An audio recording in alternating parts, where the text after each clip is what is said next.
메마른 가슴을 적시는 눈물과 감동의 시간, 황금여화에 오신 것을 환영합니다. 오늘 밤 여러분의 잊고 지낸 따뜻한 정을 깨울 기묘하고도 애틋한 이야기, 저승사자와 꼬부랑 할머니의 49일간의 동거일지, 그 웃음과 눈물의 기록을 펼쳐봅니다. 여러분, 혹시 저승사자 하면 어떤 모습이 떠오르십니까? 전설의 고향에 나오던 창백한 얼굴에 검은 갓을 쓴 공포의 대상? 아니면 드라마에 나오는 롱코트를 입은 차가운 도시 남자? 어느 쪽이든 그들은 빈틈없고 서늘하며 인간의 감정 따위는 티끌만큼도 없는 완벽한 존재여야 마땅할 것입니다. 그런데 말입니다. 여기 저승시황들이 뽑은 가장 오태가 좋은 저승사자 1위, 엘리트 중에 엘리트라 불리는 강림 도령의 꼴을 좀 보십시오. 지금 그는 강원도 산골짜기 인적이라고는 찾아볼 수 없는 험한 산길 한가운데에 덩그러니 앉아 있습니다. 그것도 아주 품위 없이 쪼그려 앉아서 말이죠. 아니, 이보시오. 저승사자 양반. 갓은 다 찌그러지고 그 비싸 보이는 검은 도포 자락엔 도깨비 풀이 덕지덕지 붙었구려. 도대체 무슨 일이 있었던 겁니까? 강림은 지금 억울해서 미칠 지경입니다. 그가 손에 든 것은 최신형 저승 내비게이션, 이름하여 천리안 2.0. 분명 저승 개발팀에서는 오차 범위 제로라고 호언장담을 했는데 이놈의 기계가 사흘 전부터 경로를 이탈했습니다라는 말만 앵무새처럼 반복하고 있는 겁니다. 에이 썩을 개발팀 놈들, 저승 가면 가만 안 둔다. 저승사자 입에서 육두문자가 튀어나올 만도 합니다. 그는 지금 사흘째 물 한 모금 마시지 못했습니다. 저승사자가 무슨 밥을 먹냐고요? 천만의 말씀. 이승에 내려오면 육신을 입기 때문에 인간과 똑같이 배고픔을 느끼고 졸음을 느낍니다. 그게 바로 저승의 규칙이자 페널티였죠. 강림의 뱃속에서 천둥치는 소리가 났습니다. 눈앞이 핑 돕니다. 명부에 적힌 이름은 이꽃분. 향년 79세. 이 할망구를 데려가야 하는데 데려가기는커녕 자신이 먼저 객사하게 생겼습니다. 그때였습니다. 흐릿한 시야 사이로 저 멀리 고추밭이 보이고 그 밭둑에서 허리를 펴는 한 꼬부랑 할머니가 보였습니다. 강림은 체면이고 뭐고 다 집어치우고 비틀거리며 걸어갔습니다. 물이라도 한 모금 얻어 마실 요량이었죠. 그런데 강림을 발견한 할머니의 반응이 기가 막힙니다. 보통은 검은 옷을 입은 낯선 사내를 보면 놀라거나 피하기 마련인데 이 할머니는 대뜸 흙 묻은 호미를 든 채 득달같이 달려오는 게 아니겠습니까? 아이고, 이 썩을 놈아. 철수야. 너 철수 맞지? 철수? 강림이 눈을 껌뻑였습니다. 할머니의 거친 손이 강림의 멱살을 잡았습니다. 아니, 정확히는 반가움과 분노가 뒤섞인 등짝 스매싱이 날아왔습니다. 짝, 짝, 아, 할멈, 왜 때려? 왜 때려? 이놈의 새끼를 그냥. 집 나간 지가 언젠데 이제야 기어와? 10년이여 10년. 내가 너 기다리느라 눈이 다짐 물렀어. 꼴은 이게 뭐여? 거짓꼴을 해가지고는 밥은 먹고 다니냐? 할머니의 눈에는 눈물이 그렁그렁했습니다. 강림은 해명하려 입을 열었지만 뱃속에서 들려오는 꼬르륵 소리가 그의 말을 막아버렸습니다. 할머니, 아니 명부에 적힌 그 이꽃분 씨는 강림의 그 소리를 듣더니 호미를 내던지고 강림의 손목을 낚아챘습니다. 잔말 말고 따라와. 밥부터 먹어, 이 화상아. 그날 강림이 느낀 건 저승사자로서의 위험이 아니었습니다.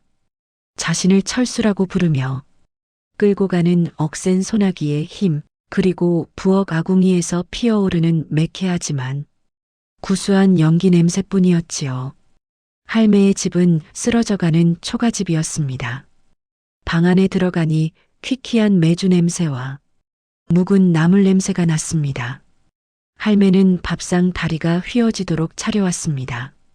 고봉으로 쌓은 흰 쌀밥, 보글보글 끓는 된장찌개, 짭조름한 장조림, 그리고 각 구운 조기 한 마리. 강림은 침을 꿀꺽 삼켰습니다. 뭐해? 안 처먹고 식기 전에 퍼뜩 먹어. 강림은 숟가락을 들었습니다. 한 입, 두 입. 따뜻한 밥알이 목구멍을 넘어가는 순간 강림은 왈칵 눈물이 날 뻔했습니다. 수백 년 동안 잊고 지냈던 감각, 포만감이 온몸을 휘감았습니다. 그래, 일단 배부터 채우고 해명하자. 나는 철수가 아니라고. 나는 당신을 데리러 온 저승사자라고. 그렇게 생각하며 밥그릇을 싹싹 비웠습니다. 하지만 그 일단은 하루가 되고 이틀이 되고 어느새 보름이 지나버렸습니다. 얼떨결에 가출한 조카 철수가 된 저승사자의 기막힌 더부살이가 시작된 것입니다. 강림의 일상은 처참했습니다. 새벽 5시, 닭이 울기도 전에 할매의 발길질에 눈을 뜹니다. 야, 철수야. 해가 중천인데 언제까지 처자빠져 잘 거요. 일어나서 소염을 끓여. 저승사자가 소염물을 끓이다니요. 강림은 투덜거리며 부엌으로 나갑니다. 아궁이에 불을 지피는 것도 처음엔 서툴러서 눈물 콧물 다 뺐지만 이제는 제법 능숙하게 불을 붙입니다. 불을 지피고 나면 고추밭으로 끌려갑니다. 이글거리는 태양 아래서 검은 도포를 입은 채 쪼그려 앉아 고추를 따는 저승사자. 동네 사람들이 지나가다 그 모습을 보고 수군거립니다. 아이고, 꽃분 할매네 조카가 돌아왔다며? 근데 저 총각은 왜 저렇게 시커먼 옷만 입고 있대? 더워 죽겠네. 서울서 배우 하려다 망해서 왔다던데 패션인가 보지. 이장 박씨가 혀를 차며 말합니다. 강림은 속으로 외칩니다. 이 어리석은 인간들아, 내 눈을 봐라. 나는 죽음을 관장하는 사자란 말이다. 하지만 현실은 할매의 호통뿐입니다. 야 이놈아, 마늘 깐다며. 마늘을 다 짓이겨 놓으면 어떡해. 이 곰손 같은 놈아. 강림은 쭈그리고 앉아 눈물을 삼키며 마늘을 깝니다. 도대체 나는 누구인가, 여긴 어디인가. 하지만 강림이 도망치지 못하는 진짜 이유는 따로 있었습니다. 밤이 되면 강림은 툇마루에 앉아 품속에서 명부를 꺼내봅니다. 저승의 명부는 절대적인 것입니다. 적힌 이름과 날짜는 바꿀 수도 지울 수도 없지요. 그런데 이상하게도 이 집에만 들어오면 명부가 먹통이 됩니다. 분명 이 꽃분이라는 이름이 적혀 있어야 할 페이지가 마치 누군가 지우개로 문지른 것처럼 뿌옇게 흐려져 보이지 않는 것입니다. 글자가 꿈틀거리며 도망가는 것 같기도 하고 짙은 안개에 가려진 것 같기도 했습니다. 이게 도대체 무슨 조화란 말인가? 강림은 고민에 빠집니다. 혹시 이 할매 보통 인간이 아닌 건가? 숨겨진 도사라거나 아니면 전생에 나라를 구한 영웅이라도 되는 건가? 그때 툇마루 문이 드르륵 열리며 할매가 나옵니다. 손에는 김이 모락모락 나는 찐 옥수수 2개가 들려 있습니다. 야, 썩을 놈아. 청승 떨지 말고 이거 먹어. 할매는 옥수수를 강림에게 툭 던져줍니다. 투박한 손, 거친 말투. 하지만 옥수수는 뜨거울 정도로 따뜻합니다. 할매, 나 철수 아닌 거 알잖아. 강림이 옥수수를 만지작거리며 넌지시 묻습니다. 하지만 할매는 딴청을 피웁니다. 시끄러. 배부르니까 헛소리가 나오지. 내일은 장날이니께 따라 나설 준비나 해. 읍내 가서 몸빼 바지 하나 사 입혀야지. 원. 다음 날 강림은 할매를 따라 읍내 시장에 갔습니다.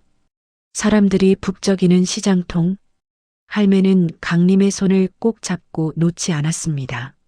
마치 잠시라도 한눈을 팔면 또다시 잃어버릴까봐 겁내는 사람처럼 말이죠. 아이고, 꽃분 할매. 이 훤칠한 총각은 누구여? 조카여? 그려. 내 조카 철수여. 인물 좋지? 서울 물 먹어서 아주 훤해. 할매는 만나는 사람마다 강림을 자랑하느라 바빴습니다. 강림은 쑥스러워 고개를 숙였지만 내심 기분이 나쁘지는 않았습니다. 생전 처음 느껴보는 감정. 누군가가 나를 자랑스러워한다는 것. 나를 내 새끼라고 불러준다는 것.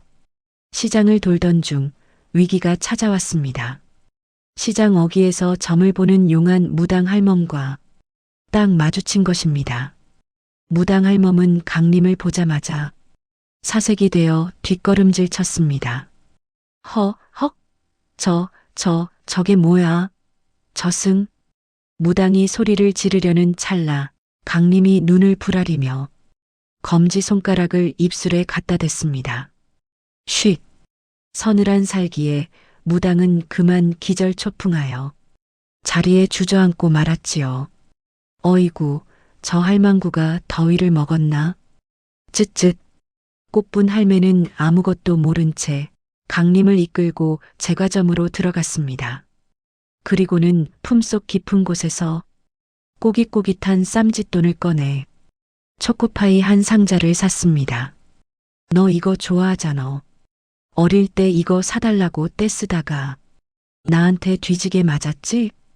강림은 초코파이를 받아들었습니다. 철수라는 놈이 좋아했을 과자.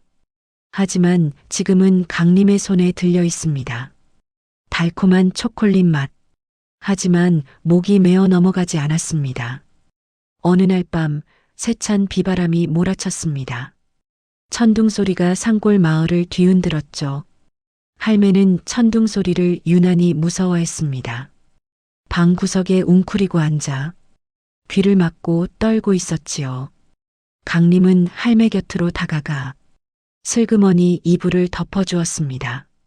할매, 무서워요? 시끄러, 이놈아. 늙으면 다 그려. 강림은 할매의 곁에 앉아 조용히 옛날 이야기를 해주었습니다. 저승에는 천둥도 없고 비도 없고 그저 고요한 강물만 흐른다는 이야기. 그곳에 가면 아픈 허리도 낫고 보고 싶은 사람들도 다 만날 수 있다는 이야기. 마치 동화 구연을 하듯 부드러운 목소리로 말이죠. 거기는 우리 아들도 있냐? 할매가 툭 던지듯 물었습니다. 네, 있을 겁니다. 아주 잘 지내고 있을 거예요. 매일매일 어머니 생각하면서. 할매는 그제야 떨림을 멈추고 강림의 어깨에 기대어 잠이 들었습니다. 강림은 잠든 할매의 얼굴을 들여다보았습니다. 주름진 얼굴, 검버섯핀 피부. 이 작고 약한 인간이 도대체 무슨 힘으로 저승의 명부를 가리고 있는 걸까? 그때 강림은 깨달았습니다. 할매의 영혼을 감싸고 있는 희미하고 따뜻한 빛을요. 그것은 도술도 마법도 아니었습니다. 그저 사무치는 그리움과 사랑, 죽어서도 자식을 잊지 못하는 어미의 마음이, 그리고 눈앞에 있는 가짜 조카를 진짜처럼 아끼는 그 마음이 저승사자의 눈을 가리고 명부를 덮어버린 것입니다. 하지만 이별의 시간은 예고 없이 찾아왔습니다. 마을 뒷산에 큰 산불이 난 것입니다. 건조한 날씨 탓에 불길은 삽시간에 마을로 번져왔습니다. 사람들은 비명을 지르며 대피했고 불길은 꽃분 할매의 집을 집어삼킬 듯 덮쳐왔습니다. 할매, 나가야 해요. 빨리요. 강림이 소리쳤지만 할매는 움직이지 않았습니다. 아니, 오히려 불타고 있는 안방으로 뛰어들려 했습니다. 안 돼. 저기 내 쌈짓돈. 그리고 우리 철수 사진. 그거 없으면 안 돼. 그깟 사진이 뭐길래. 목숨보다 중요해요? 중요해. 내 새끼 얼굴 다 잊어먹어도 그 사진만은 가져가야 해. 할매는 기어이 불타는 문지방을 넘으려 했습니다. 그 순간 거대한 대들보가 불길에 휩싸여 할매의 머리 위로 무너져 내렸습니다. 안 돼. 강림은 생각할 겨를도 없었습니다. 저승의 법도 인간의 생사에 관여하면 소멸한다는 금기. 그딴 건 아무래도 좋았습니다. 강림이 손을 뻗자 그의 몸에서 검푸른 기운이 폭풍처럼 뿜어져 나왔습니다. 시간이 멈춘 듯 무너져 내리던 대들보가 공중에 딱 멈춰 섰습니다. 거대한 불길이 강림의 기운에 눌려 양쪽으로 쩍 갈라졌습니다. 모세의 기적처럼 말이죠. 화악! 강림은 할매를 끌어안고 불길 밖으로 뛰쳐나왔습니다. 안전한 마당에 할매를 내려놓았을 때 강림의 입에서는 검은 피가 주르륵 흘러내렸습니다. 금기를 어긴 대가였습니다. 할매는 멍하니 강림을 올려다보았습니다. 인간의 힘이라고는 믿을 수 없는 광경. 그리고 강림의 변해버린 눈동자. 정적이 흘렀습니다. 타닥거리는 불길 소리만이 들려왔습니다. 할매가 떨리는 손으로 강림의 피 묻은 입가를 닦아주었습니다. 너 철수 아니지? 할매의 목소리는 차분했습니다. 놀란 기색도 두려운 기색도 없었습니다. 내 눈이 침침해도 내 새끼 못 알아볼까봐? 넌 철수가 아니야. 손이 너무 고와. 그리고 냄새가 달라. 산 사람 냄새가 안 나. 처음 밭에서 봤을 때부터 알았어. 강림은 심장이 쿵 내려앉는 것 같았습니다. 할매는 알고 있었던 겁니다. 처음부터 모든 것을. 그런데 왜 저를 거두셨습니까? 제가 누군지 짐작하셨을 텐데. 할매가 메마른 미소를 지었습니다. 그리고 품속에서 타다만 사진 한 장을 꺼냈습니다. 사진 속에는 앳된 얼굴의 진짜 조카 철수가 환하게 웃고 있었습니다. 그냥 반가워서 그랬다. 혼자 밥 먹기 지겨워서, 너도 길 잃은 어린 양 같아서, 눈빛이 너무 슬퍼 보여서, 우리 철수도 어디선가 너처럼 배 곪고 다닐까봐 따뜻한 밥 한 끼 먹여보내고 싶어서, 그래서 모른 척했다. 미안하다, 총각. 할매의 눈에서 눈물이 주르륵 흘러내렸습니다. 그 순간 강림의 품속에 있던 명부에서 환한 빛이 뿜어져 나왔습니다.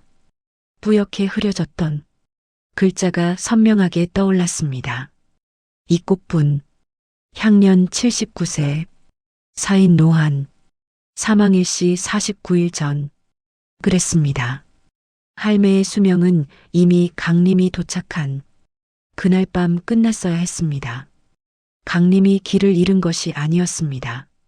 할매의 간절한 염원, 누군가에게 마지막으로 따뜻한 밥 한 끼를 먹이고 싶다는 그 선한 마음이 강림을 이곳으로 불렀고 49일이라는 시간을 벌어준 것이었습니다. 저승사자가 길을 잃은 척하며 도리어 할매에게 마지막 가족의 정을 선물 받은 셈이었지요. 할매의 호흡이 거칠어졌습니다. 이제 정말 가야 할 시간입니다. 강림은 옷매무새를 다듬었습니다. 찌그러진 갓을 고쳐 쓰고 도포 자락의 먼지를 털어냈습니다. 그리고 저승사자로서의 위엄을 갖추고, 아니, 세상에서 가장 공손한 손자의 모습으로 무릎을 꿇었습니다.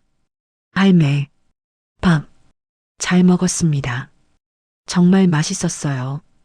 살면서 먹은 밥 중에 제일 따뜻했습니다. 할매가 희미하게 웃었습니다.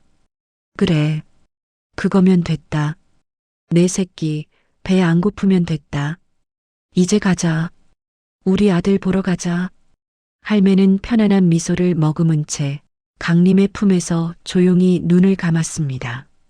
마치 고단한 하루를 끝내고 단잠에 빠지는 사람처럼요. 강림은 정중하게, 아주 정중하게 할매를 향해 큰 절을 올렸습니다. 이꽃부님, 저승으로 모시겠습니다. 가는 길은 험하지 않을 겁니다. 제가 꽃길만 골라서 모실 테니까요. 이튿날 마을 사람들은 꽃분 할매가 마당 평상에서 잠자듯 평온하게 돌아가신 것을 발견했습니다. 신기하게도 화마가 덮친 마을에서 할매의 집만은 그을음 하나 없이 깨끗했습니다. 그리고 할매의 부엌에는 누군가 밤새 깐 마늘이 산더미처럼 쌓여 있었고 텅 빈 쌀독은 윤기가 흐르는 햅쌀로 가득 채워져 있었다고 합니다. 붓두막 위에는 삐뚤빼뚤한 글씨로 쓴 편지 한 장이 놓여 있었지요. 잘 먹고 갑니다. 건강하세요. 어쩌면 그건 밥값을 하고 싶었던 어느 헛똑똑이 저승사자의 마지막 인사이자 선물이 아니었을까요? 오늘의 황금여화 어떠셨나요? 무뚝뚝한 척했지만 누구보다 외로웠던 할매와 차가운 심장을 가졌지만 결국 뜨거운 눈물을 흘린 저승사자의 이야기. 우리는 때로 낯선 이에게서 가족보다 더 진한 정을 느끼기도 합니다. 지금 여러분 곁에도 무심한 척 챙겨주는 소중한 사람이 있지는 않나요? 오늘 밤엔 그분께 따뜻한 밥 한 끼 혹은 따뜻한 말 한마디 건네보는 건 어떨까요? 오늘의 이야기가 여러분의 마음에 잔잔한 파동으로 남기를 바랍니다. 이 먹먹한 여운을 계속 함께하고 싶으시다면 구독과 좋아요로 황금여화의 손을 잡아주세요. 꿈결 같은 편안한 밤 보내시길 바랍니다.